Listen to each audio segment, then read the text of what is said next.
1160 साल कब्ल मसीह फद्दान बाबुल के जनूब में वाक़े एक पुरअमन शहर।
इश्तारे बुजुर्ग, इस बच्चे को शिफा अता कर, इसकी परेशान माँ का दिल शाद कर दे और इसकी माँ की परेशानी को शादबानी में बदल दे।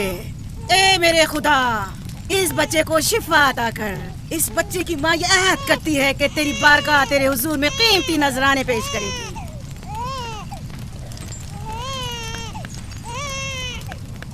मैंने इश्तारे अजीम से तुम्हारे बच्चे की जिंदगी की दुआ की है, उसने मेरी दुआ सुन ली। जाओ और अपने बच्चे की इस तरह तरबियत करो कि वह बड़ा होकर इश्तार का पैरोकार बने। आपकी और इश्तारे अजीम की बहुत बहुत मेहरबानी। इश्तारे मेहरबान पे दुरूद सलाम हो। आपकी बहुत बहुत मेहरबानी। मेरा बच्चा मौत के तहाने पर था, आपने उसे नई जिंदगी बख्शी। इश्तारे अजीम बुजुर्ग, इश्तर को सलामत रखे, इश्तर की हिफाजत फरमाए। यकीनन ये बच्चा भी हमारे बच्चे की तरह शिफायाब हो जाएगा। हाँ, इश्तार मेहरबान और कुदरतमंद है, यकीनन इसे भी शिफा देगा। यकीनन ऐसा ही है। चलें। चलो चलें। ये तुम लोगों को क्या हो गया है? तुम लोग जो खुद मस्जूद मलाइक हो, अपने ही बनाए हुए खुदाओं के सामने माथा टेकते हो। तमाम कायनात इंसान की ताबे है, फिर भी तुम इन बेजान पत्थरों और बुतों के सामने सर झुकाते हो। तुम ये सब बातें अपने तय कर रहे हो और बेकार में हमारे खुदाओं की तौहीन कर रहे हो। मैं खुद से ये बातें नहीं कह रहा हूँ, मैं खुदा का नबी हूँ और मेरी बातें कलाम इलाही में से हैं। ये किताब वो आसमानी सहीफा है जो मेरे जद हजरत इब्राहीम अलैहिस्सलाम पर नाजिल हुआ। मैं उनके दीन का पैरोकार हूँ और इस किताब की तरवीज और तबलीग पर मामूर हूँ। मैं खुद से कुछ नहीं कह रहा। इस आसमानी किताब में ये भी लिखा है कि तुम हमारे खुदाओं की तौहीन करो। मैं तौहीन नहीं कर रहा, सिर्फ सवाल कर रहा हूँ। अगर जानते हो तो जवाब दो, अगर नहीं जानते तो कबूल करो।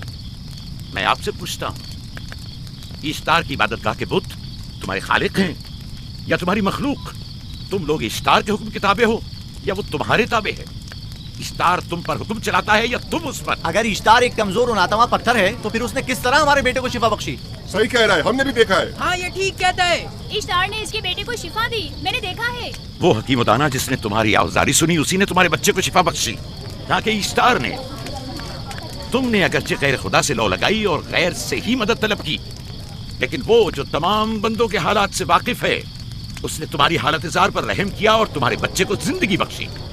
तुम्हारे पास बसारत तो है लेकिन बसीरत नहीं। तुमने इश्तार को देखा लेकिन हकीकी शिफा देने वाले को नहीं देखा। याकूब की बातों का खुलासा यह है कि हम अपने खुदाओं को छोड़कर इसके खुदा की इबादत करें। क्यों? सही कहा ना? भला हमारे खुदाओं से हमें क्या मिल गया जो तुम्हारा खुदा देगा? मैं तुम लोगों को खुदा यकता की परस्ती की दावत दे रहा हूँ, कायनात की हर शय से बाला। हम क्या जाने कि तुम्हारा खुदा बाकी दीगर खुदाओं से बेहतर और बरतर है? क्या मालूम कि तुम और तुम्हारा खुदा माबुद इश्तार के काहिन की तरह से मुजर जमा करने और अपने मुनाफे के उसूल की फिक्र में नहीं हो। सब जानते हैं कि मैं लाबान का गल्ला चराता हूँ और मेरे पास अपना जाती कुछ नहीं है। क्या मैंने अब तक आप लोगों से उजरत तलब की है? क्या अब तक सिवाय मेहनत और मशक्कत के कुछ और करते देखा है? अगर बाद में उजरत तलब कर ली तो? अब तक तुम्हारे पास ताकत नहीं थी, वरना तुम भी काहिनों से कुछ कम नहीं होते। तुम सब एक जैसे हो, सिर्फ अपने मफादात की फिक्र में रहते हो और अपने पेटों को भरने और खजानों के अंबार जमा करने में लगे रहते हो। तुम हक बजानिब हो। तुमने अपना इकलौता बीमार बेटा खोया है और किसी ने भी तुम्हारी मदद नहीं की। ना ही ईस्टर जादूगरनी ने और ना ही माबूद के खुदा इश्तार ने। अगर तमाम खुदाओं से भी मुंह मोड़ लो तब भी हक बचाने पे हो। मुझे माबूद के आजिज खुदा इश्तार से कोई सरोकार नहीं। मैं तुम्हारे नादीदा खुदा के बारे में बात कर रहा हूँ। हमने इन बेजान पत्थरों के खुदाओं से क्या कुछ नहीं सहा, अब किसी और खुदा के मुतहम्मिल नहीं हो सकते। महबूद के कहने में आ गए। यहाँ से जल्दी निकलो। भाग जाओ फारिस, भाग जाओ। उस तरफ। इसे छोड़ दो। अगर इसने किया क्या है, इसे छोड़ दो। जाओ, उसे पकड़ो। भाग नहीं ना पाए, जाओ।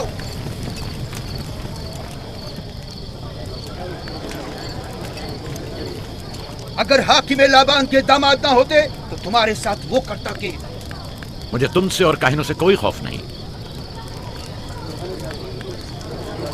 जाओ यहाँ से और मसीह याकूब की कुफर आमेज बातों पर कान मत धरो। क्या दिखाई नहीं दे रहा कि याकूब की कुफर आमेज बातों की वजह से फदान को कहत का सामना है?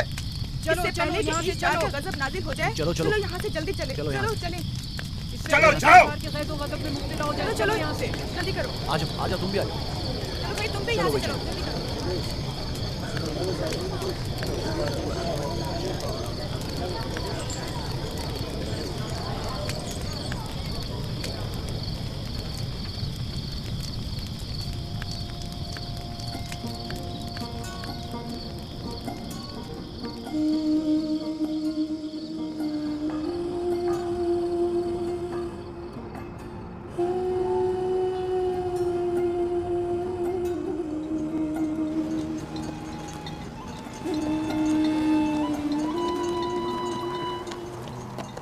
अगर जल्द बारिश नहीं बरसी तो फद्दान के लोगों की तमाम फसलें तबाह हो जाएंगी। उम्मीद है कि खुदा जल्द से जल्द इस शहर पर बाराने रहमत नाजिल करेगा। बाबा ये क्या हो रहा है? ये इन लोगों की पुरानी रस्म है। ईस्तार के दुश्मनों को नजर आतिश किया जाता है, मंजनीक के जरिए आग में जलाना।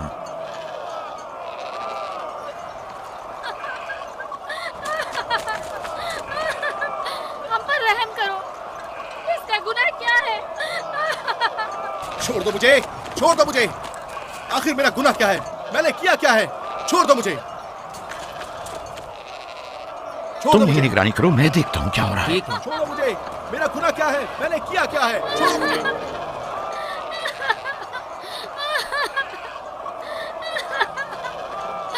हम पर रहम करो। छोड़ दो मुझे, छोड़ दो मुझे। मेरा गुनाह क्या है? मैंने किया क्या है? छोड़ो मुझे, छोड़ दो मुझे। इसे छोड़ दो। याकूब चरवाहा है, हाकिम लाबान का भांजा।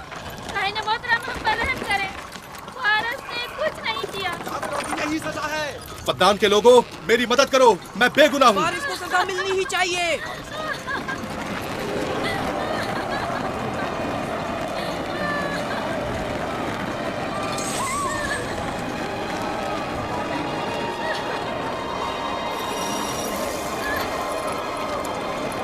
छोड़ दो मुझे।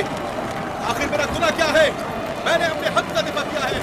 फद्दान के लोगों, मुझ पर रहम करो। मुजरिम फारस ईश्तार का दुश्मन है। इसने पत्थर से ईश्तार पर हमला किया और इसे बेकार और फजूल कहकर पुकारा है। फद्दान के कदीमी रसूमात के मुताबिक जो कोई भी अजीम ईश्तार की इहानत का मुर्तकिब होता है उसे मंजनीक के जरिए नजर आतिश किया जाता है। मैं बेगुनाह हूँ, मेरी मदद करो। काहिन आज़म, मैं बेगुनाह हूँ, मैं बेगुनाह हूँ, मेरी मदद करो। फद्दान के लोगों, मेरी मदद करो, मुझ पर रहम करो, मैं बेगुनाह हूँ। ऐ फद्दान के लोगों, ऐ फद्दान वालों, मुझ पर रहम करो, मैं बेगुनाह हूँ। मैंने कोई गुनाह नहीं किया, रहम करो, छोड़ दो मुझे। मैं बेकसूर हूँ, मुझ पर तरस खाओ, मुझ पर रहम करो। ऐ फद्दान के लोगों, मेरा गुनाह क्या है? मेरी खता क्या है? मैं बेगुनाह हूँ, बेगुनाह हूँ मैं। ऐ फद्दान के लोगों, मेरा गुनाह क्या है? मेरी खता क्या है? ऐ फद्दान के लोगों, मेरा गुनाह क्या है? मैं बेगुनाह हूँ, बेगुनाह हूँ मैं। फुजूल में मत चिल्लाओ, या तो तुम अपना खून बहा अदा करो। आग में जलने के लिए तैयार हो जाओ। कुछ नहीं किया, इस पर रहम करें। इस पर रहम करें। इसने कुछ नहीं किया, इस पर रहम करें। इसका खून बहा कितना है? मैं अदा करता हूँ।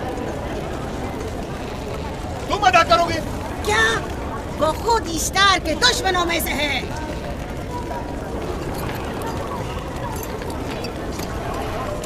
तुम तो खुद ईश्तार के दुश्मनों में से। पहले अपना तो खून बहा अदा करो। फिर मुझे क्यों नहीं गिरफ्तार करते? मंजनीक के जरिए नजर आतिश होना तो मुझे अजदाद से विरसे में मिला है। मेरे दादा इब्राहिम भी एक बार नमरूद के हुक्म से आग में फेंके गए थे। तुम अगर अब तक गिरफ्तार नहीं हुए तो वो भी हाकिम की वजह से, क्योंकि तुम उसके भांजे भी और दामाद भी। यानी हाकिम और हुकूमत से मंसूब अफराद तुम्हारे खुदाओं की तौहीन भी कर दें तो भी लायक सजा नहीं? इसे गिरफ्तार करो और उसके दादा की तरह इसे भी आग में डाल दो।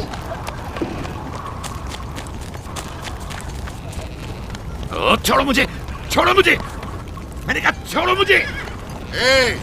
यहाँ क्या हो रहा है?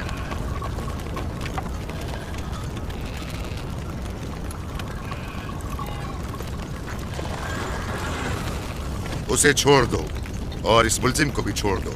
फारस को सजा मिलनी चाहिए। जब याकूब उसका खून बहा अदा कर रहा है तो तुम लोगों को हक नहीं कि उसे सजा दो।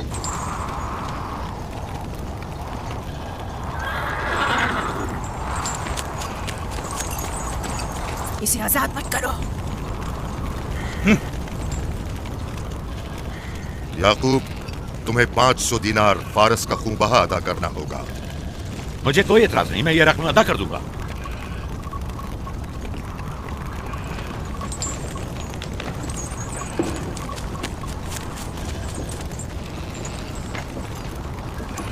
खुदा मेरे अजीज मामू को सलामत रखे। आखिर में कब तक तुम्हारी हिफाजत करूं कि तुम पर कोई मुसीबत ना आए?